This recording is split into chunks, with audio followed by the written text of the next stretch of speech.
L'année écoulée a marqué le 12e anniversaire des 12 coups de midi, l'émission télévisée animée par Jean-Luc Reichmann. Malgré cette longévité, ce jeu n'a pas pris une ride, demeurant toujours aussi captivant pour les téléspectateurs. En effet, il s'est avéré être une source inestimable de divertissement, apportant un bien-être certain à ceux qui attendent chaque jour avec impatience leur rendez-vous de midi.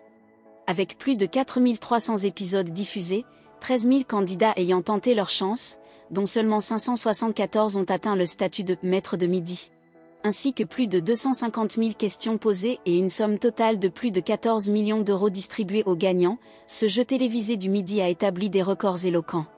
Cette réussite sans équivoque explique sans doute en partie pourquoi Jean-Luc Reichmann a été élu animateur préféré des Français.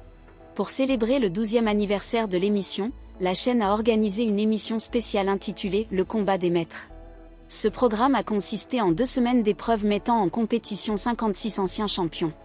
Les participants ont dû démontrer leur savoir-faire pour se qualifier pour 2 grands primes, au cours desquels le plus grand maître des maîtres de midi a été couronné.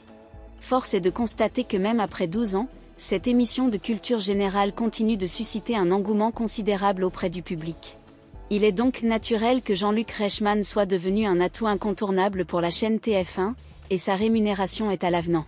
En 2020, l'émission TPMP et ses chroniqueurs avaient abordé cette question sensible, révélant un salaire mensuel à 6 chiffres qui donne le vertige. Lorsque cette question a été soulevée à l'époque, Christophe Carrière, qui était alors membre de l'équipe de TPMP, a tenu à nuancer le débat en affirmant que la rémunération de Jean-Luc Reichmann était justifiée. Selon lui, il est important de contextualiser cette rémunération dans une logique économique plus globale. Il a notamment souligné que le coût des spots publicitaires pendant l'émission atteignait entre 30 000 et 40 000 euros pour une durée de 30 secondes. Si l'on fait un rapide calcul, cela signifie que la chaîne réalise un bénéfice d'environ 300 000 à 400 000 euros par émission, multiplié par 3 étant donné qu'il y a une coupure publicitaire avant, pendant et après l'émission. Ce qui correspond à plus d'1 million d'euros de revenus publicitaires par jour. Il est vrai que ces chiffres peuvent sembler totalement déconnectés de la réalité économique de la plupart des Français, notamment en période d'inflation. Cependant, malgré ces montants importants, l'affection que le public porte à Jean-Luc Reichmann ne semble pas être altérée.